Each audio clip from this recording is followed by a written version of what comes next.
Hello, Soul Tribe. Welcome to All Things Conscious Podcast. This is a sacred space where we explore the journey of spiritual growth, collective healing, and living consciously in a world that often tries to rattle us.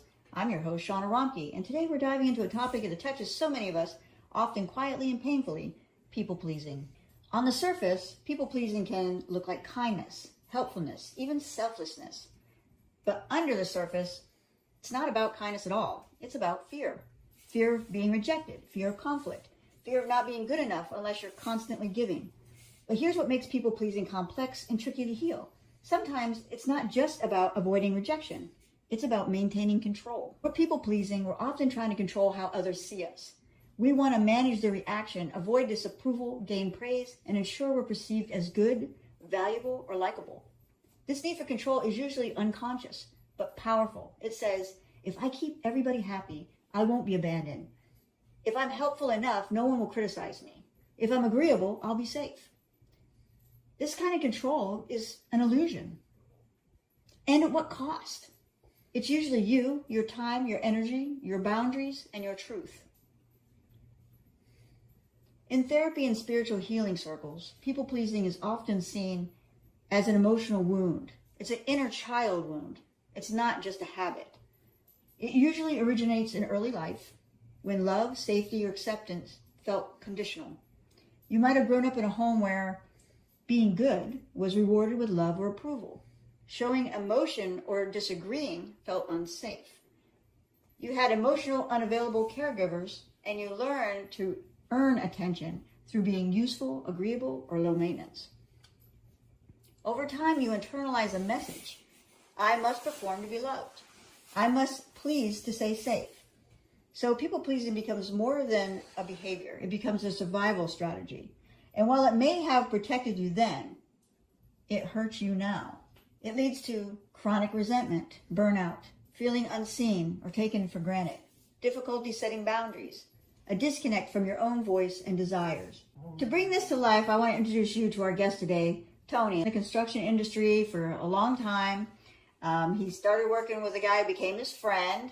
Story perfectly illustrates the cost of people-pleasing. So, Tony, thank you so much for being here. Thank you, Shauna.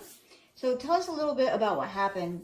I mean, you told me that you worked for months without pay for a contractor friend. I'll put in air quotes, friend. What was going on? Well, he would get the job and he'd get money up front. So we'd start the jobs, and then halfway through, he would get another job and get the money from that. Well, that left this customer with nobody working there, so I would go there and make sure I would get that job done, thinking I'm going to get money because he promised, and I'd go to the next house and do the same thing. It went on for 6 months, and finally I said, that's enough. But I didn't want to leave no customers hanging because it wasn't their fault. Well, how much did you lose? $35,000, a little bit over $35,000. And you ended up in the hospital. Yeah, had a hind hernia. Spent 7 days in the hospital from overworking and stress to what they told me. I mean, that's huge. You didn't want to disappoint the customers. You didn't want to leave anybody hanging. He was your friend, right? Yeah, supposedly. Supposedly. And you thought you could trust him? Yep. I mean, his story, as sad as it is, I mean, you want to blame the other person, but truly, if, this situation clearly illustrates people-pleasing, because, Tony could have set boundaries and said, I'm not going to work on, until I get paid. And, he was prioritizing other people's needs over his own well-being. I mean, $35,000 without paying his own bills. He ended up in the hospital. He was fear of disappointing others. There was a lack of boundaries, struggle with, healthy boundaries there, and an inability to say no. And that's all important that we point these things out. I mean, Tony, he's learned his lesson now. He understands it now. Yeah. But it came with a great cost. It did. Big loss. That hospital woke me up.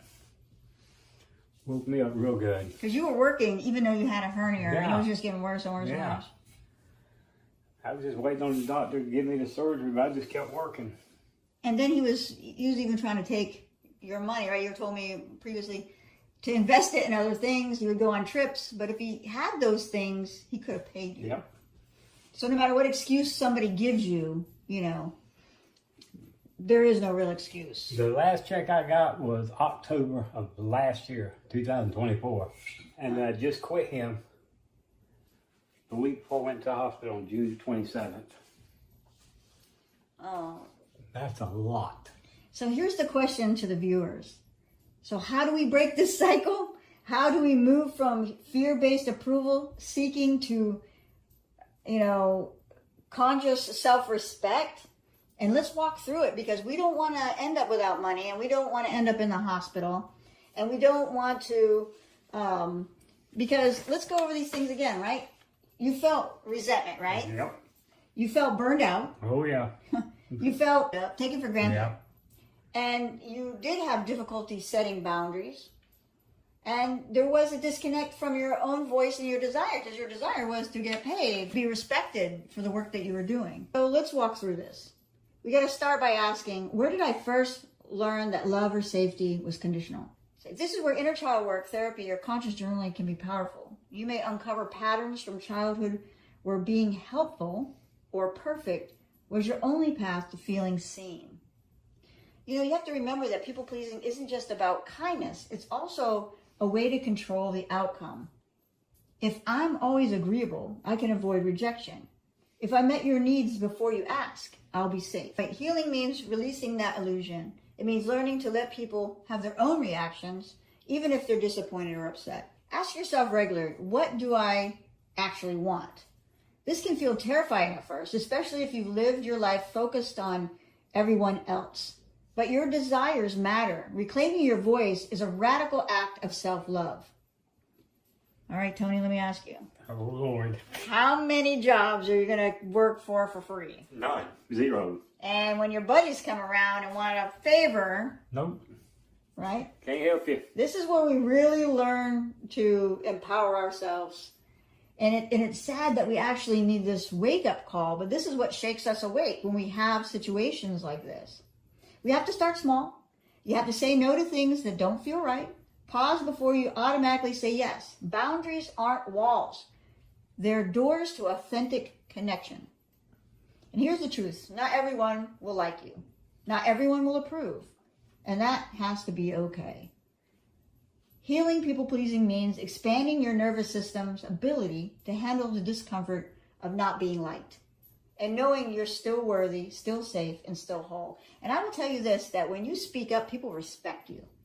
If people know that they can take advantage of you, they will walk all over you, just like, Yeah. blah, blah, blah did. Yeah.